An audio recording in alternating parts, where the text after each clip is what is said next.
Hello, good evening. Rajya Lakshmi, good evening. Raj Mehta, Juhi, Akhil, good evening.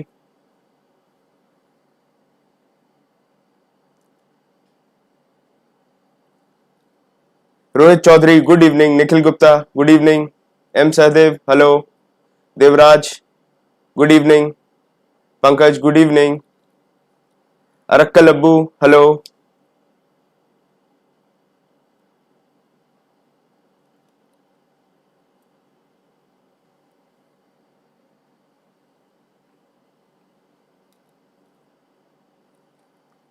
चलिए आज का सेशन शुरू करते हैं।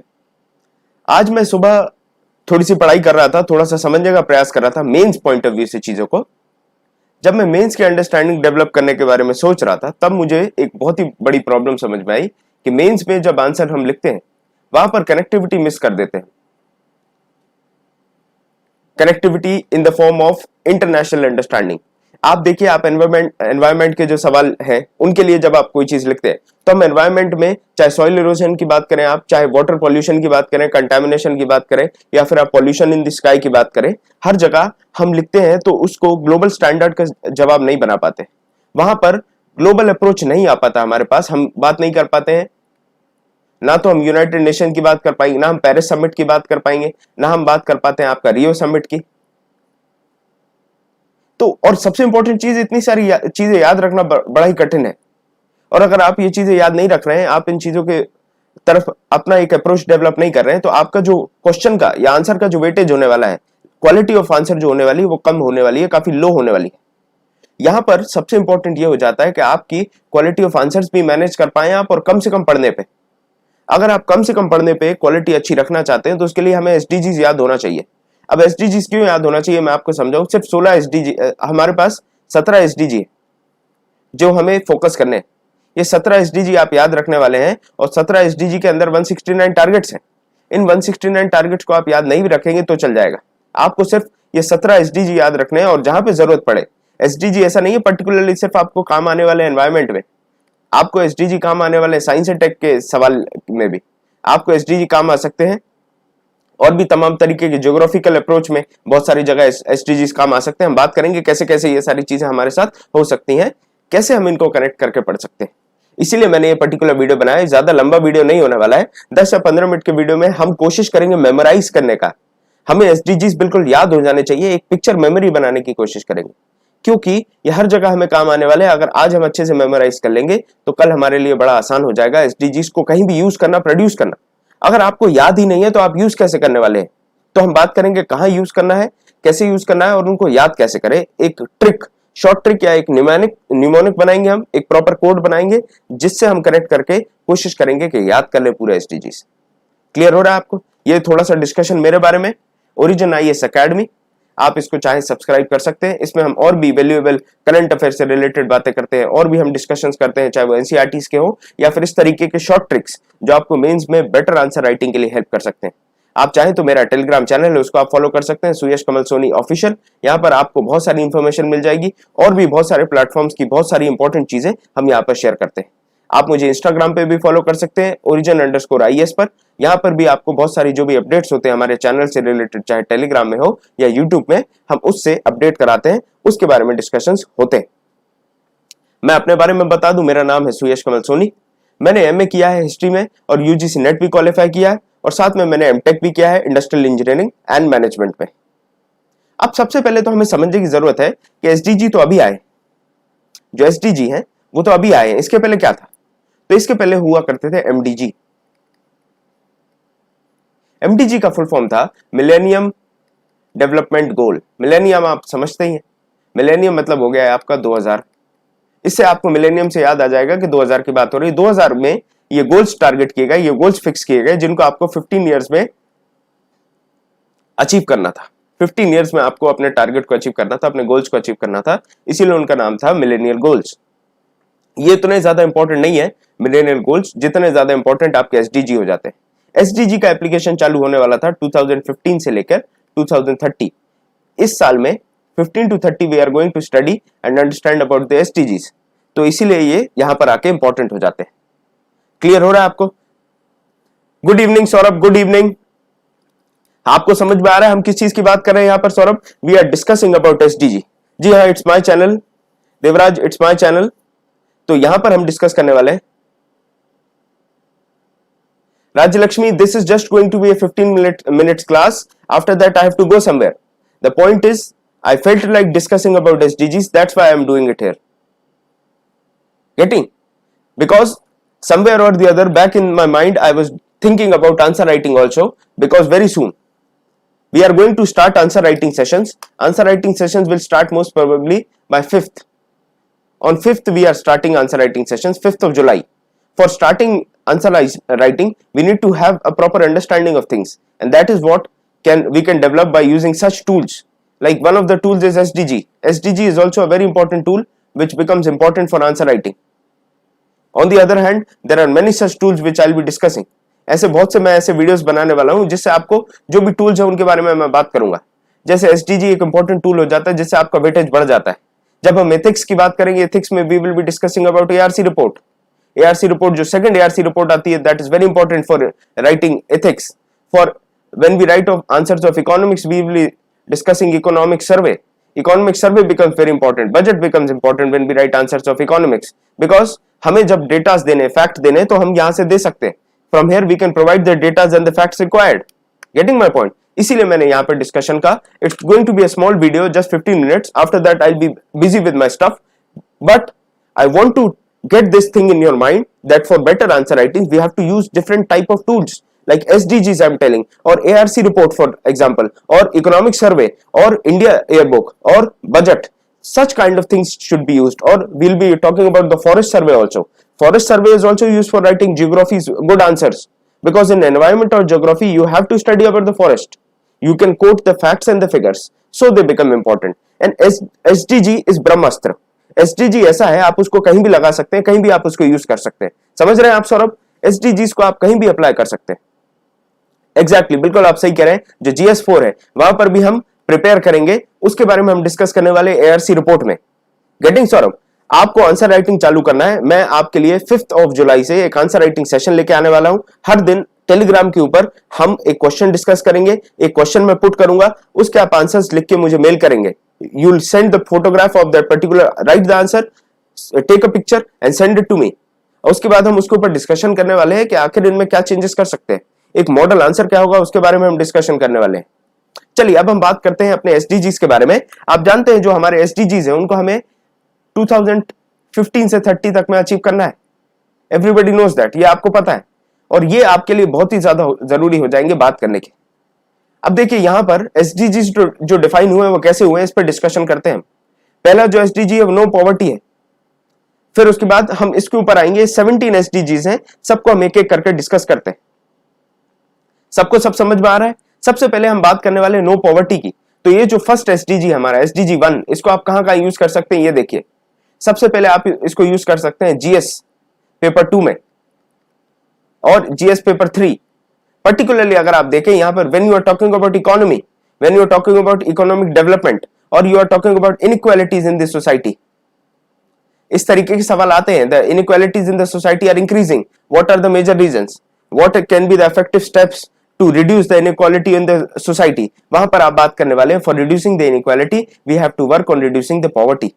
We will have to reduce poverty, for reducing poverty we have to increase education. आपको education बढ़ानी होगी, एजुकेशन देनी होगी, imparting education, imparting skills. Two things are very important. Then you have to reduce the IMR, you have to reduce the MMR. ये सब चीजें poverty से related हैं। आपको समझ में आ रहा है? आप इसको ऐसे याद रखिए कि एक आदमी गरीब है, अगर कोई आदमी गरीब है तो फिर वो आगे कैसे काम करने वाला है, क्या वो नेशन बिल्डिंग में, नेशन की ग्रोथ में, GDP में क्या किसी भी तरीके से he is participating? No, he is not participating because he is suffering from poverty. ये आपको याद रखना, ये आपका फर्स्ट SDG है। इसको आपको हर जगह जहां पर भी आपको समझ में आए कि अप्रोच देना है, वहां पर आप कोट कर सकते हैं। The sustainable development goal number 1 also says that there should be no poverty. ऐसे आपको कोट करना पड़ेगा आंसर्स में। हम आगे जब आंसर्स डिस्कस करेंगे तब मैं इस लेक्चर को आपको बार बार रेफर करूंगा, जिसने भी इस जहां पे भी सस्टेनेबल डेवलपमेंट गोल्स का यूज हो सकता है वो हम करेंगे, क्योंकि उससे आपका जो आंसर उसका वेटेज ग्लोबल हो जाता है, आपका जो आंसर है उसका अप्रोच होलिस्टिक हो जाता है, पूरा 360 अप्रोच आ जाता है अगर आप उसमें एसडीजीज को इनकलकेट करते हैं, एसडीजीज को इंक्लूड करते हैं। दूसरी हम बात करें, अगर पॉवर्टी है, अगर पॉवर्टी है तो पॉवर्टी होने की वजह से क्या होने वाला है? हंगर होने वाला है। Getting my point? पॉवर्टी की वजह से हंगर होगा। हंगर की वजह से क्या प्रॉब्लम होने वाली है? आप देखिए, माल न्यूट्रिशन होने वाला है। माल न्यूट्रिशन के बारे में हम जब लिखने वाले हैं तब हम लिखने वाले हैं एसडीजी गोल नंबर 2 के बारे में। Are you guys getting? आपको समझ में आ रहा है? जब भी हम माल न्यूट्रिशन की बात करने वाले हैं तब हम बात करने वाले हैं हमारे गोल नंबर 2 की। गोल नंबर 2 में हम डिस्कस करेंगे। जब भी आपसे मिड डे मील के बारे में पूछा जाए, मिड डे मील क्या है? When mid day meal is asked, then you can say midday meal is directly related to SDG number 2 where we are working on zero hunger। जब आपको लिखना पड़े स्टंटिंग एंड वेस्टिंग के बारे में, stunting and wasting,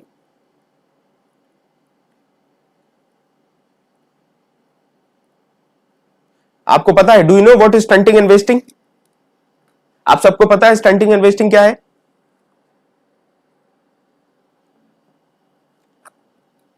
आपको पता है स्टंटिंग एंड वेस्टिंग? जिसको भी स्टंटिंग एंड वेस्टिंग पता है प्लीज मुझे जल्दी बता दीजिए कमेंट में। हेलो सुमित, हेलो राज मेहता, बताइए क्या है stunting and wasting?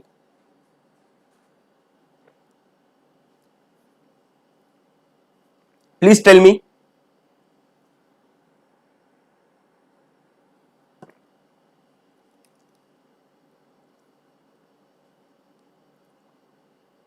No, no, no, no, no, Rajalakshmi, this is very important concept which I am going to tell you today. Stunting. Please, Saurabh, Sumesha, if you know, please share it with us by the time I am discussing it. Stunting का मतलब होता है बच्चे की height ना बढ़ना as के हिसाब से। Height does not increase with regard to the weight, with regard to the age. When height does not increase with regard to the age, that is called stunting. That is called that the child is suffering from stunting. वो बच्चा जो है वो stunting का शिकार है। Wasting की बात करें, वेस्टिंग में क्या होता है? वेस्टिंग में बच्चे का वेट नहीं बढ़ता। आप देखेंगे कुछ बच्चे होते हैं काफी थिन रहते हैं, weight does not increase with age, that is wasting. Wasting में आप याद रखिए W for weight and W for wasting. So when you are reminded, wasting is when the weight is not increasing according to the as.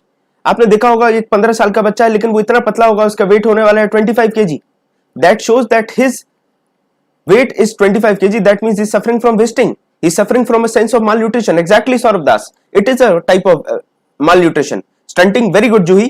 Low height with respect to age is stunting, and when we are talking about wasting, the wasting is low weight with respect to age. Rajalakshmi, it is clear? Are we clear with this concept?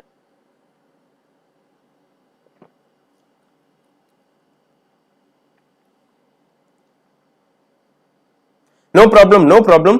These are the places, आप यहां पर जितनी गलतियां करें ताकि आपको exam में कोई गलती ना करनी पड़े। That is good, you can make mistakes here and you can correct them here itself. अब हम बात करने वाले हैं तीसरे इंपॉर्टेंट गोल की, जो आपका है गुड हेल्थ एंड वेलबींग।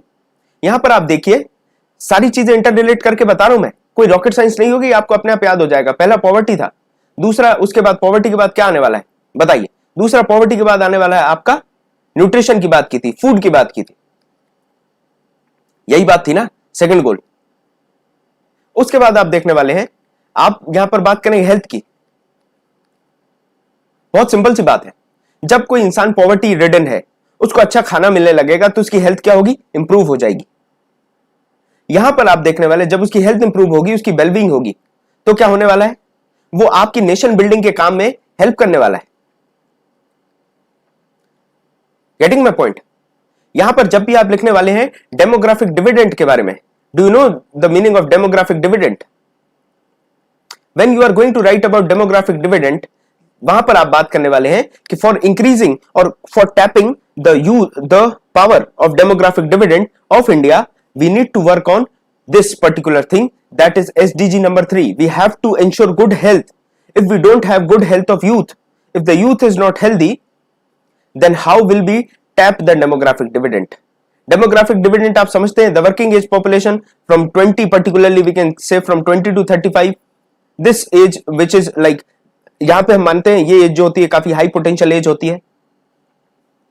यहां पर if you want to get the working population in line, you have to work on the health of the youth. अगर आपका जो यूथ है वो हेल्दी नहीं है तो आपको और ज्यादा स्कीम्स ऐसी चलानी पड़ेंगी जिसमें आप हेल्थ इंश्योर कर पाए।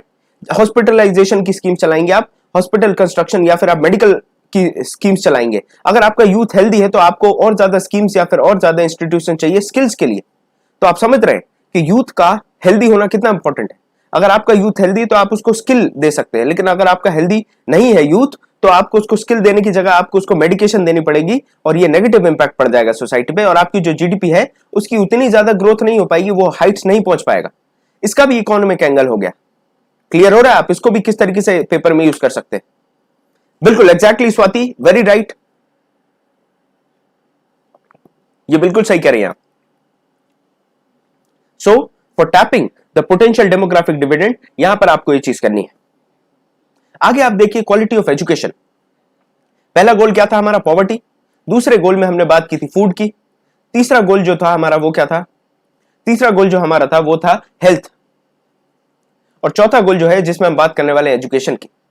जब आप देखिए कोई आदमी पॉवर्टी से बाहर निकलने वाला है, गरीबी से बाहर निकलेगा, उसको बढ़िया खाना मिलेगा, खाना मिलने वाला है तो उसकी हेल्थ अच्छी हो जाएगी, हेल्थ अच्छी होगी तो वो स्कूल जाने लगेगा, स्कूल जाने लगेगा तो उसकी एजुकेशन बढ़ने वाली। एजुकेशन से बात आ जाती है, यहां पर हम ड्रॉप आउट रेट्स की बात करेंगे। Drop out rates, you know it, आपको ड्रॉप आउट रेट्स पता है? ड्रॉप आउट रेट्स की यहां पर हम बात करेंगे, किस तरीके से ड्रॉप आउट हो रहा है। बाद में हम क्वालिटी ऑफ एजुकेशन में यह भी बात करने वाले हैं कि रिटेंशन क्या है। नो रिटेंशन पॉलिसी जो आई है, नो रिटेंशन आया है, पहले था रिटेंशन करना है, अब रिटेंशन वाली जो नो रिटेंशन पॉलिसी आई थी, फिर उसके बाद उसको चेंज करके रिटेंशन पॉलिसी आ गई। ये क्या थी इसके बारे में जब भी हम लिखने वाले हैं तब हम लिखने वाले हैं क्वालिटी ऑफ एजुकेशन में एसडीजी नंबर 4। ये जो गोल 4 है जिसमें एजुकेशन की बात की है, एजुकेशन की बात की जाएगी, लिटरेसी की बात की जाएगी। लिटरेसी के बाद की जाने वाली है, आपने सुना होगा जो थर्ड क्लास के बच्चे हैं या जो सॉरी फिफ्थ क्लास के बच्चे हैं वो थर्ड क्लास के बच्चों के क्वेश्चन सॉल्व नहीं कर पाते, थर्ड क्लास के क्वेश्चन सॉल्व नहीं कर पाते। यहां से आपको समझ में आएगा कि कहीं ना कहीं पुअर परफॉर्मेंस है स्टूडेंट्स की, poor performance in the education, उसके ऊपर हम बात करने वाले हैं। एग्जैक्टली राज्य लक्ष्मी, स्कूल में जो ड्रॉप आउट रेट्स हैं they are mostly girls. Why are they dropping out? अगर वो ड्रॉप आउट हो रहे हैं तो वहां पे जो क्वेश्चन अगर आपको आ रहा है कि why are the drop out rate so much, then we can quote SDG number 4। In SDG number 4, we are talking about quality of education.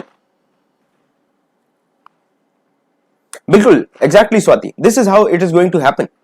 Now fourth target we have seen about education. Now further आगे बढ़ते हैं तो हमें समझना पड़ेगा equality, gender equality होनी चाहिए, चाहे मेल हो या फीमेल हो, उसको जेंडर इक्वालिटी होनी चाहिए। Male and female should be equal, male female should be equal in the terms of education, in the terms of payment, in the terms of salaries, they should be equal. आपको समझ में आ रहा है? Male and female should be equal in the terms of education. उनको education मिलनी चाहिए बराबरी से, सैलरीज उनको बराबरी से मिलनी चाहिए, उनको रिप्रेजेंटेशन मिलना चाहिए। अब रिप्रेजेंटेशन कहां मिलना चाहिए? Representation in politics, as I discussed, हमने क्लासेस में डिस्कस किया है कि सीएम जो होते हैं, आप देखिए सीएम पीएम में कितनी कम पोस्ट होती है, पॉलिटिकल में एमएलए भी देखिए कितने कम है। इस बार जो है एमएलए जो आपके एमपीज बने पर्टिकुलरली इस बार, they are 17% of the total number. This is such a big challenge. बिल्कुल सेक्सुअल डिस्क्रिमिनेशन है, सेक्सुअल हैरासमेंट है, और यहां पर पॉलिटिकल रिप्रेजेंटेशन की जरूरत है, इकोनॉमिक रिप्रेजेंटेशन की जरूरत है। यहां पर हमारे जो राइट्स हैं वो इस तरीके के बनाने हैं, जो आपके लॉज हैं वो इस तरीके के बनाने, which are not particularly patriarchal. The society should become balanced. यहां पर आपको जेंडर इक्वालिटी की बात करनी है। जब भी आपको जेंडर इक्वालिटी का ऐसे लिखना पड़ेगा तब आप ये यूज कर सकते हैं। You can use this particular point in essays. मैं आपको कितने ही सारे कोट्स बताता रहता हूं जिसमें हम बात करते हैं जेंडर इक्वालिटी की, तो आप एसेज में भी ये लिख सकते हैं। Getting my point? अब आप देखिए क्लीन वाटर, क्लीन वाटर कितना बड़ा चैलेंज है इंडिया के लिए, ये तो आप जानते हैं। वाटर धीरे धीरे वाटर की जो क्वालिटी है और क्वांटिटी है वो रिड्यूस हो रही है। Water consumption is increasing but the availability is decreasing. हमें बताया गया है, नीति आयोग की जो रिपोर्ट आई थी, composite water report NITI Aayog की आई, उसमें यह बताया गया कि आपका वाटर जो है वो कम होने वाला है। Bangalore is suffering from water issues, Bengaluru is suffering from shortage of water. Then you see Shimla is suffering from shortage of water. International level पे आप बात करिए, केप टाउन जो है, केप टाउन कहां पर है जल्दी से मुझे बताइए कमेंट सेक्शन में। Cape Town is suffering from scarcity of water. ये सारी चीजें हो रही हैं। Getting my point? ये सारी सिचुएशंस हैं। और क्लीन वाटर और सैनिटेशन, जब आप लिखने वाले हैं स्वच्छता अभियान के बारे में, जब आप लिखेंगे स्वच्छ भारत के बारे में, जो स्वच्छ भारत अभियान के बारे में आप लिखने वाले हैं, स्वच्छ भारत अभियान में you will coat this, Swachh Bharat Abhiyan is in line with SDG goal number 6। You can write this, Swachh Bharat Abhiyan is in line with sustainable development goal number 6। Are you getting my point? मैं क्या कहना चाह रहा हूं और ये लेक्चर का जो बेसिक एजेंडा है आपको समझ में आ रहा है? Why I am recording this lecture? Very good Rohit Chaudhary, South Africa. So why I am recording this particular lecture is SDG number 6 is in line with Swachh Bharat Abhiyan. 150th birthday of Mahatma Gandhi. We are going to gift him Clean India. Clean India की जब आप बात करते हैं, so Clean India is a challenge. So clean water and sanitation becomes a challenge, और this is under the SDG number 6. यहां तक clear हो रहा है सबको? Any doubt still here? अब आप बात करिए अफोर्डेबल एंड क्लीन एनर्जी की। हम यहां पर जब भी बात करने वाले हैं क्लीन एनर्जी, जिसमें हम बात करने वाले रिन्यूएबल एनर्जी की, पर्टिकुलरली जब भी आप बात करने वाले हैं रिन्यूएबल एनर्जी की, जिसमें हम बात करेंगे सोलर, विंड एनर्जी, या फिर और भी अलग तरीके की एनर्जीज के बारे में बात करें, हाइड्रो एनर्जी की बात करेंगे हम, तो यहां पर हम सबसे इंपॉर्टेंट लिखने वाले हैं कि SDG number 7 discusses about clean energy, discusses about energy which is affordable as well as clean. यहां आपको क्लियर हो रहा है?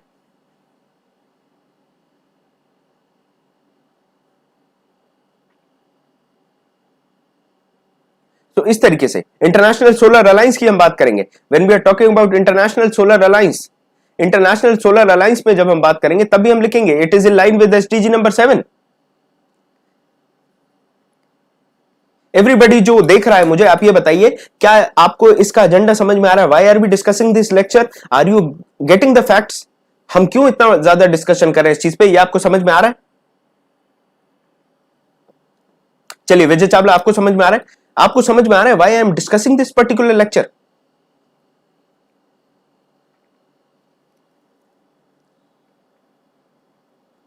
अब हम बात करने वाले 8th नंबर के गोल की। हमारा 8th नंबर का गोल है कि वर्क देना है आपको, इकोनॉमिक ग्रोथ करनी है। आज आप देख रहे हैं कोरोना के बाद कितने सारे लोग जो है वर्क जो है वो नहीं है उनके पास, वो अनएम्प्लॉयड है। अनएम्प्लॉयड होने की वजह से कितनी सारी परेशानी आती है, सोशल इश्यूज आने वाले हैं, इकोनॉमिक क्राइसिस आने वाले हैं। तो इसीलिए इंपॉर्टेंट हो जाता है इंश्योर करना कि आप लोगों को वर्क दें। Work and employment are very important for the growth of a nation. So you have to give employment to the people, work to the people. जब भी आप बात करने वाले हैं वर्क की, या फिर आप बात करने वाले हैं किस तरीके से आपको इकोनॉमिक ग्रोथ करना है, then you can discuss this SDG goal number 8 where you are talking about work. Clear हो रहा है आपको? फिर हम बात करने वाले हैं 9th गोल की। आप वर्क की बात कर रहे हैं, वर्क से ही रिलेटेड है कहीं ना कहीं इंडस्ट्रीज। आपको इंडस्ट्रीज के लिए आपको डेवलपमेंट देखनी है जिससे आपको इकोनॉमिक ग्रोथ हो। इनोवेशन की बात करनी है, इंफ्रास्ट्रक्चर डेवलपमेंट की बात करनी, infrastructure in the form of schools, in the form of hospitals, ये आपको डेवलप करने। Infrastructure in terms of mobilisation, आप मोबिलाइजेशन में देखिए आपको प्रॉपर ट्रेन डेवलप करनी है, या फिर आपको प्रॉपर ट्रांसपोर्टेशन की फैसिलिटीज को डेवलप करना है।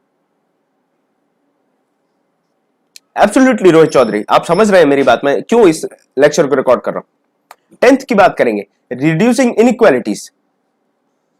हमने बात की थी जेंडर इनइक्वालिटीज को कम करने की, यहां पर हम बात करने वाले हैं कि आपको पर्टिकुलर ओवरऑल इनइक्वालिटीज कैसे कम करनी है। मैंने आपको बताया कि इंडिया की 60% जो इनकम है वो सिर्फ 2% लोगों के पास है। 2% of people have 60% of the total income of India. 40% लोगों के पास बाकी की इनकम है अगर, तो आप समझ सकते हैं कितनी ज्यादा इनइक्वालिटीज आने वाली। इनइक्वालिटीज के लिए हमें गिनी कर्व बनाते हैं, गिनी कोएफिशिएंट को कंसीडर करते हैं जो हमें इनइक्वालिटीज के बारे में बताता है। जब भी हम इनइक्वालिटीज इन द सोसाइटी को डिस्कस करेंगे तब हम इस पर्टिकुलर एसडीजी नंबर 10 को बता सकते हैं।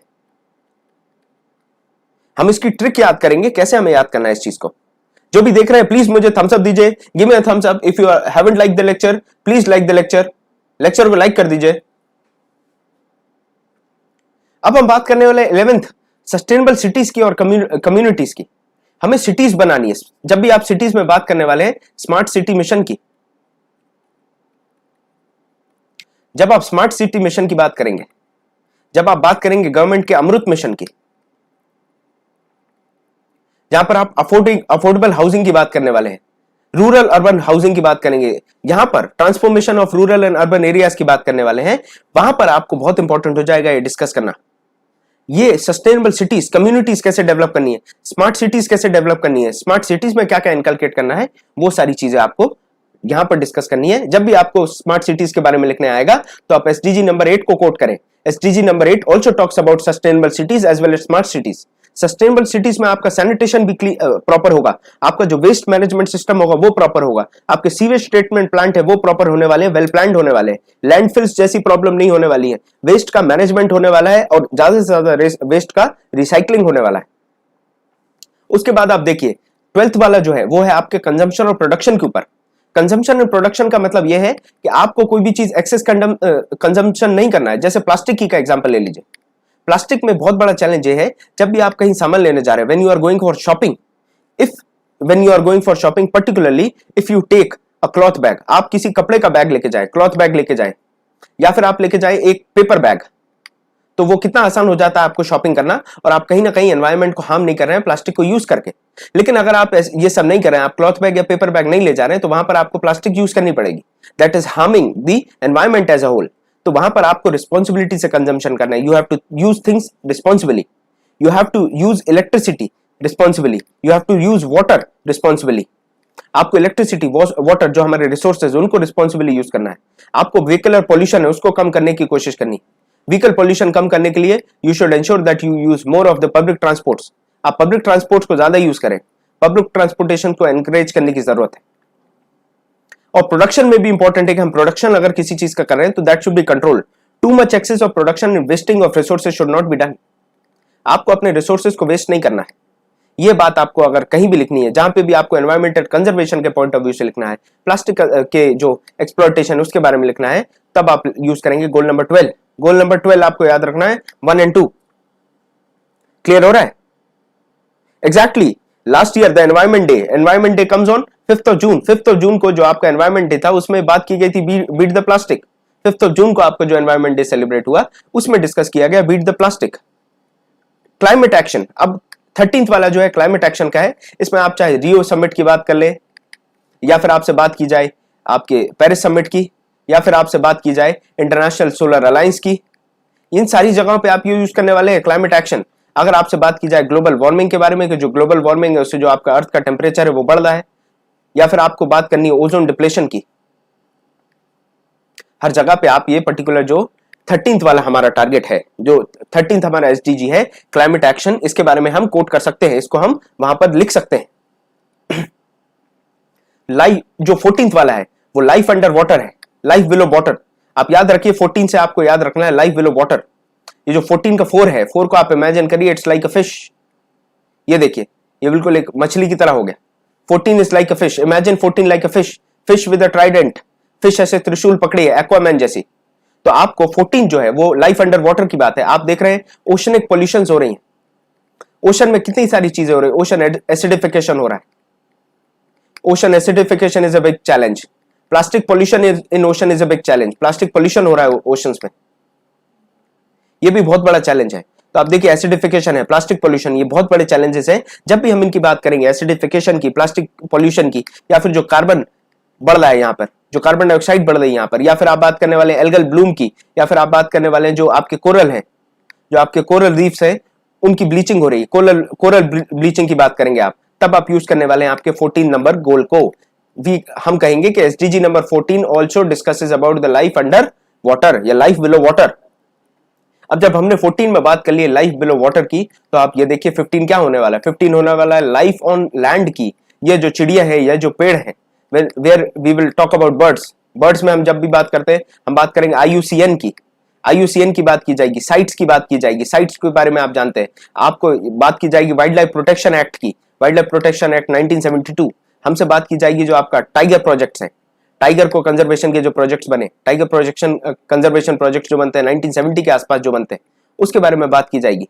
साइट स्टेटस देखे जाएगा, क्रिटिकली एंडेंजर्ड जो स्टेटस होते हैं, क्रिटिकली एंडेंजर्ड, और we will be discussing apart from that vulnerable, so such kind of thing, vulnerability status है या फिर लीस्ट कंसर्न स्टेटस है, ये सारी चीजों के बारे में जब हम बात करेंगे, then we will discuss the goal number 15 of the SDG is life on land.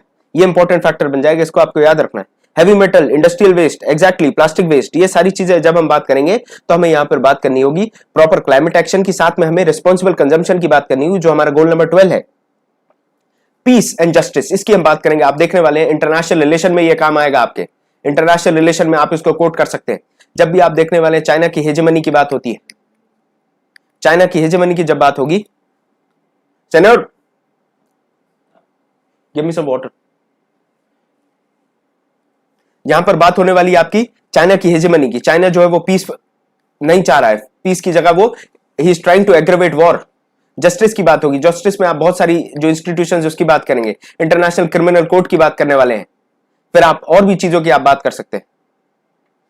यहां पर आप बात करेंगे स्ट्रॉन्गर इंस्टीट्यूशंस की। अगर आपसे पूछा जाए WTO के बारे में, आपसे पूछा जाए UN के बारे में, या फिर आपसे पूछा जाए OECDs के बारे में, या फिर आपसे किसी भी ब्रिक्स के बारे में पूछा जा रहा है, सार्क के बारे में पूछा जा रहा है, कहीं से भी आपको किसी भी चीज के बारे में पूछा जाए, बिम्स्टेक के बारे में पूछा जाए, तो आप इन सारी इंस्टीट्यूशंस की जब बात करेंगे तो आप एंड में ये चीज ऐड कर सकते हैं कि हमारा जो SDG गोल नंबर 16 है, that talks about stronger institutions. फिर आप देखिए 17 नंबर जो आपका फाइनल गोल है वो आपका है partnership for the goals. Partnership for the goal मतलब आप बात करने वाले हैं यहां पर ग्लोबल अलायंस की या फिर global support. We are discussing global support and we will discuss in global support particularly कि सारी कंट्रीज को मिलकर काम करना चाहिए, मिलकर सपोर्ट करना चाहिए, और फिर उनको साथ में आकर ये जो आपके 16 गोल्स हैं इन सबको अटेन करने के लिए, अचीव करने के लिए you have to strive together, you have to work together, और इस चीज की बात की जाएगी इस पर्टिकुलर गोल में। यहां तक हमने डिस्कशन किया और हमने बात कर ली है सारे गोल्स के बारे में। उम्मीद करता हूं आपको क्लियर हुआ है। अब जरा सा मेरी बात सुनिए, मेरी टेक्निक को आप भी यूज करके देखिए। आप अपनी आंखें बंद करिए और मेरे साथ बात करिए। Just close your eyes. मैं भी बिल्कुल स्क्रीन की तरफ नहीं देखूंगा, मैं भी कोशिश करूंगा जितना मैं याद कर पाऊं उतना मैं याद करूंगा। आप भी मेरे साथ बनिए और आप भी कोशिश करिए याद करने का। सबसे पहले हम बात करने वाले हैं कि जो पॉवर्टी है, सबसे पहले होने वाली है पॉवर्टी। पॉवर्टी है गरीब आदमी। गरीब आदमी को सबसे पहले क्या चाहिए? खाना चाहिए। तो आपका गोल नंबर 2 हो गया खाना, food. Goal number 1 poverty, no poverty should be there. Poverty हमें खत्म करनी है, एरेडिकेट करनी है। SDG number 1। SDG number 2 food, आपको खाना देना है उसको। SDG नंबर 3 क्या होगा? खाना मिल गया उसको। खाने मिलने के बाद क्या होता है? खाना मिलने के बाद आपको क्या देना पड़ेगा? उसको हेल्थ देनी है। You have to give good health. जब गुड हेल्थ हो जाएगी, गुड हेल्थ के बाद क्या होगा? बच्चे की हेल्थ बढ़िया है, अब वो क्या करने लगेगा? वो स्कूल जाने लगेगा। या आपका एजुकेशन की बात कर दी मैंने। SDG नंबर 4 हो गया जिसमें हमने बात कर ली एजुकेशन की। SDG नंबर 5 की बात करेंगे। SDG नंबर 5 में आप बात करने वाले हैं इनइक्वालिटीज खत्म करनी है हमें, जेंडर बेस्ड इनइक्वालिटीज।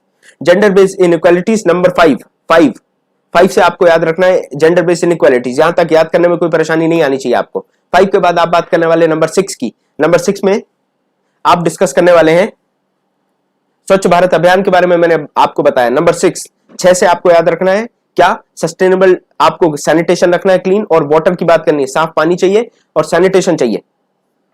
नंबर 6 हो गया आपका। यहां तक क्लियर है? कोई डाउट है? कोई भी डाउट आपको यहां तक? कोई doubt? Second is food, second is zero hunger, first is poverty. उसके बाद आप ये देखिए 7th वाले में हमने बात की रिन्यूएबल एनर्जी की बात करेंगे। हम रिन्यूएबल एनर्जी की बात कहां करेंगे? 7th में करेंगे। फिर हम बात करने वाले 8th में, हम काम की बात करेंगे, जब एम्प्लॉयमेंट देना है उसकी बात करने वाले। उसके बाद हम 9th में बात करने वाले इंडस्ट्रीज की डेवलपमेंट की। 10th में आप इमेजिन करिए 1 और 0। जब 1 और 0 देखते हैं तो 1 क्या है? 1 0 से बड़ा है, 0 छोटा है, 0 छोटा है, 1 बड़ा है, हमें इन दोनों को बराबर करना है। तो हम बात करने वाले इनइक्वालिटीज खत्म करने की। ये आपका 10th नंबर है। 11th में आप देखिए आपको 11 1 जो है उसको आप बड़ी बड़ी बिल्डिंग मान लीजिए। अगर बड़ी बड़ी बिल्डिंग है तो बड़ी बिल्डिंग कहां होती है? Where do we see big buildings? We see big buildings in big buildings in cities. तो आप यहां पर बात करने वाले sustainable development of cities and communities, number 11।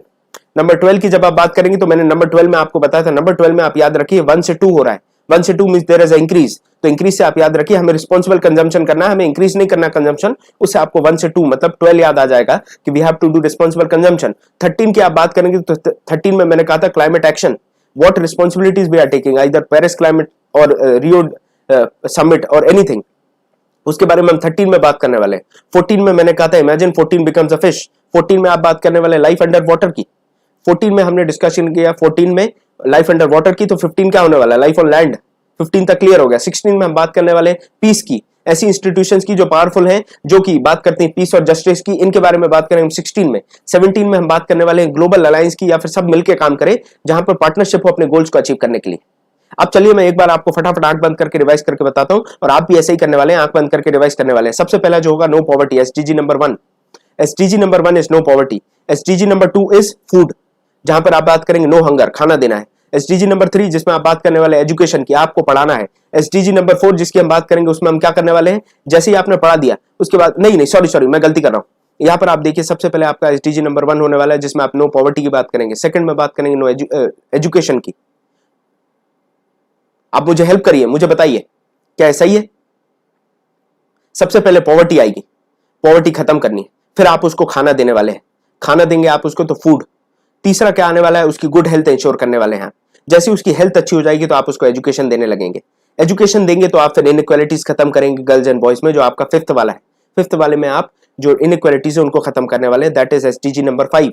SDG number 5 तक आप आ गए। अब एसडीजी नंबर 6 क्या होने वाला है, आप मुझे बताइए। एसडीजी नंबर 6 में आप देखने वाले हैं कि जो सैनिटेशन है या फिर आपके क्लीन वाटर है वो अवेलेबल है कि नहीं, वो आपका एसडीजी नंबर 6 हो रहा है। एसडीजी नंबर 6 के बाद आप बात करेंगे सेवंथ एसडीजी की। सेवंथ एसडीजी क्या है, सेवंथ एसडीजी क्या बात करता है, आप मुझे बताइए। What is seventh SDG?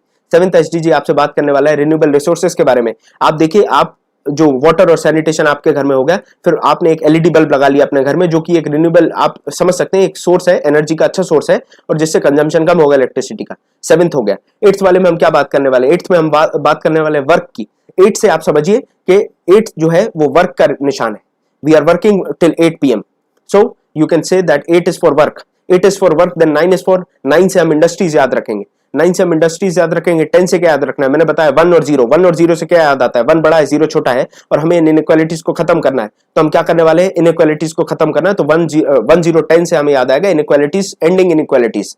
फिर उसके बाद 11 में मैंने आपको बताया 2 बड़ी बिल्डिंग्स इमेजिन करिए, बड़ी बिल्डिंग्स होती है सिटीज में, तो 11 हो गया आपका सिटीज। उसके बाद आप 12th की बात करेंगे। 12th में क्या बात की जाती है, 12th में कहा जाता है कि आपको रिस्पॉन्सिबल कंजम्पशन करना है।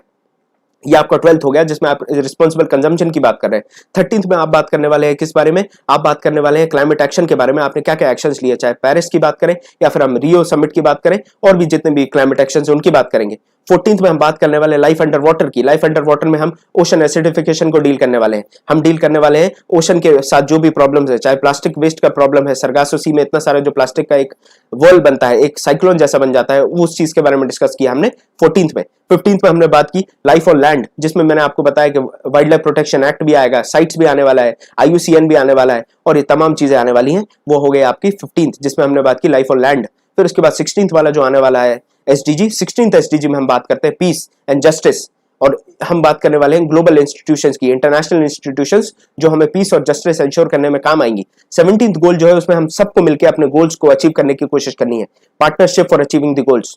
तो इस तरीके से मैंने आंखें बंद करके आपके सामने 17 एसडीजीज रिवाइज करे हैं। आप भी 17 एसडीजीज ऐसे ही आंख बंद करके रिवाइज करें, और साथ में याद रखें ये कहां आप यूज कर सकते हैं। फिर से हम करते हैं एक और बार, भले इसमें टाइम जरूर लग रहा है, लेकिन आप भी मेरे साथ करिए।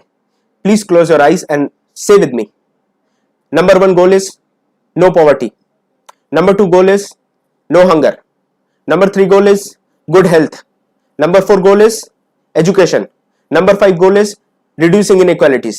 Number 6 goal is water and sanitation. Number 7 goal is renewable energy resources. Number 8 goal is work, employment particularly. Number 9 goal is development of industries. Number 10 goal is reducing the inequalities as a whole. Number 11 goal is development sustainable cities and communities. Number 12 goal is particularly talking about the responsible consumption. Number 13th goal is talking about the climate action. Number 14th goal is talking about the life on land. The life on water. Number 15 goal is talking about life on land. Number 16 goal is talking about different organizations for peace and justice. We are talking about organizations for peace and justice. Number 17 goal is partnership for achieving the goal. मैंने आंखें बंद करके आपके सामने 17 SDGs को repeat किया, याद किया। आपको भी ऐसा ही करना है। आपको SDGs बिल्कुल उंगलियों पे याद होने चाहिए। आपको अगर ये SDGs उंगलियों पे याद होंगे तो आपके लिए बड़ा आसान हो जाने वाला है उनको कोट करना। अगर आपको याद नहीं है तो आप उनको फ्रेम नहीं कर पाएंगे, आंसर्स में यूज नहीं कर पाएंगे। So get those SDGs, they are 17 SDGs and get them on your fingers. आसान है याद करना? प्लीज मुझे कमेंट बॉक्स में बताइए, is it simple to remember them? Memorise करना आसान है या नहीं?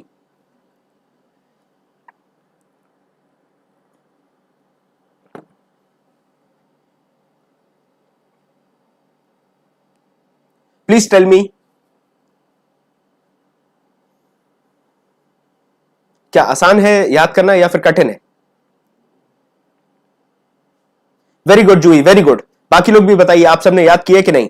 Has everybody of us memorised these SDG goals? Thank you Akhil.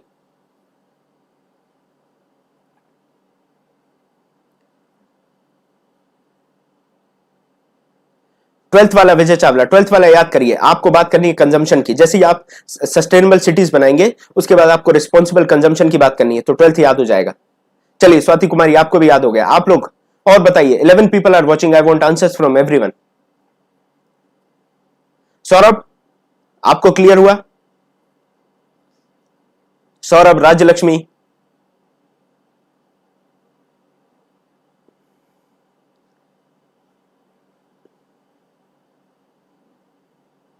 Is it clear to you all?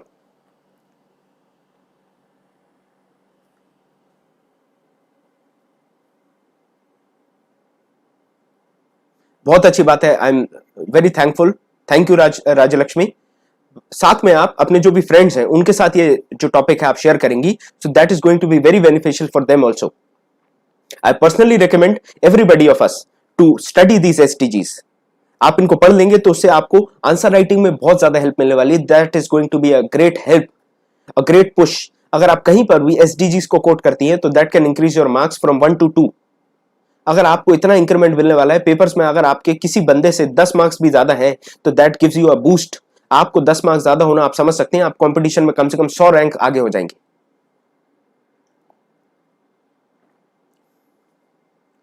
Exactly देखिए करोन, हम बात करते हैं what is the difference between fifth and tenth. Fifth बात करता है जेंडर इनइक्वालिटी के बारे में और टेंथ बात करता है सोशल इनइक्वालिटीज के बारे में। फिफ्थ में हम पर्टिकुलरली जो जेंडर बेस्ड इनइक्वालिटीज है, जैसे कि गर्ल और बॉय में जो डिफरेंसेस होते हैं, सैलरीज में, पॉलिटिकल रिप्रेजेंटेशन में, इन सारी चीजों पे बात करने वाले हैं। एजुकेशन में जो डिफरेंसेस है उनके बारे में बात करने वाले हैं। टेंथ में हम बात करने वाले हैं सोसाइटी में जो डिफरेंस है। आप देखेंगे कि large amount of wealth is controlled by a very less amount of people. आप समझ सकते हैं कि वर्ल्ड में कितने बिलियनियर्स हैं, गिने चुने, मुट्ठी भर, लेकिन वो सारी वेल्थ को कंट्रोल कर रहे हैं। एलन मस्क की बात कर लीजिए, आप आपके अमेजोन के जो ओनर है उनकी बात कर लीजिए, फेसबुक के ओनर की बात कर लीजिए, गूगल के ओनर की बात कर लीजिए। यही लोग हैं जो सारा वेल्थ को कंट्रोल कर रहे हैं। आप समझ रहे हैं? तो उससे आपको इनइक्वालिटी समझ में आती है। एक जगह पॉवर्टी बहुत ज्यादा है, दूसरी जगह रिचनेस बहुत ज्यादा है। एक तरफ जिस आदमी की पर कैपिटा इनकम मान के चलिए होगी 500 रुपए या फिर 1000 रुपए होने वाली है महीने की, उसका कंजम्पशन बहुत कम होने वाला है। दूसरी तरफ आप देखेंगे लोग महंगी महंगी गाड़ियों में घूम रहे हैं, प्राइवेट जेट में घूम रहे हैं। तो आपको नहीं समझ में आ रही है इनइक्वालिटीज जो आ रही, ये है गोल नंबर 10। इसको हमें कम करना है। और गोल नंबर 5 जो है वो पर्टिकुलरली जेंडर बेस्ड इनइक्वालिटीज की बात करता है। और अगर आपको इससे रिलेटेड कोई सवाल है मुझसे पूछ लीजिए। Any question related to this particular chapter? आज हमने एसडीजीज याद कर लिए हैं, ये चैप्टर आज से खत्म है। इसको आपको कहीं पर भी रिवाइज करते चलिए, बस आपके दिमाग में ऐसा बैठ जाएगा, आपको कहीं पर भी इसको आगे रिवाइज करने की जरूरत नहीं पड़ेगी। बिल्कुल आपको चुटकियों में ये चीज समझ में आ जाएगी और इसको आप मेंस में बड़े अच्छे से कोट कर पाएंगे। हमारा मेन एजेंडा है मेंस। हमें मेंस अच्छे से देना है। मेंस के लिए हमें तैयारी यहां से ही चालू करनी पड़ेगी। We have to start it from today.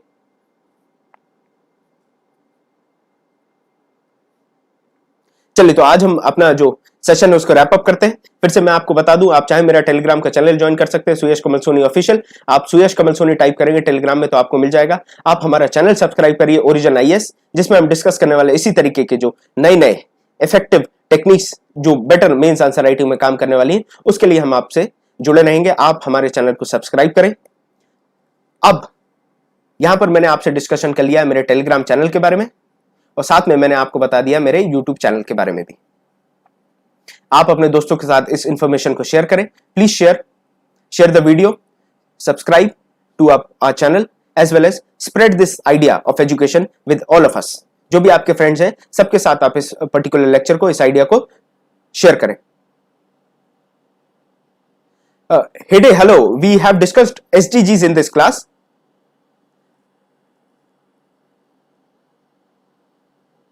हम यहां पर एसडीजीज की बात कर रहे हैं, सस्टेनेबल डेवलपमेंट की गोल्स की बात कर रहे हैं यहां पे।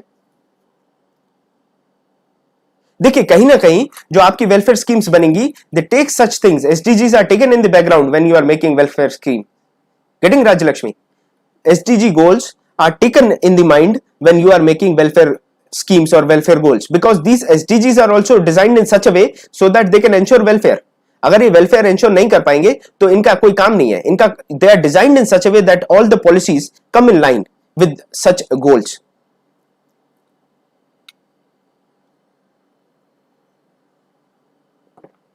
Surely Rajalakshmi, we'll come with such discussions. जो भी the discussions of such type are very important for mains.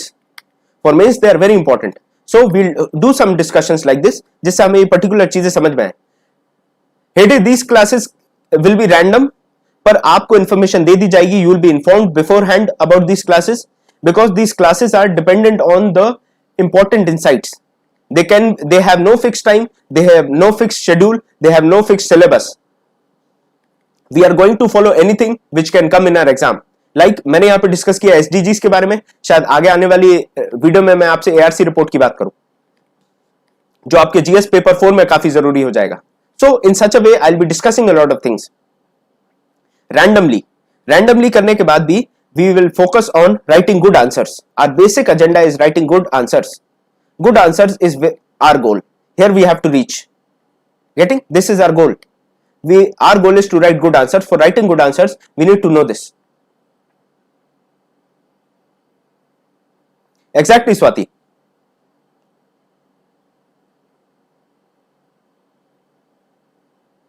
चलिए तो आज का हम जो टॉपिक है, आज का डिस्कशन हम यहीं पे रैप अप करते हैं।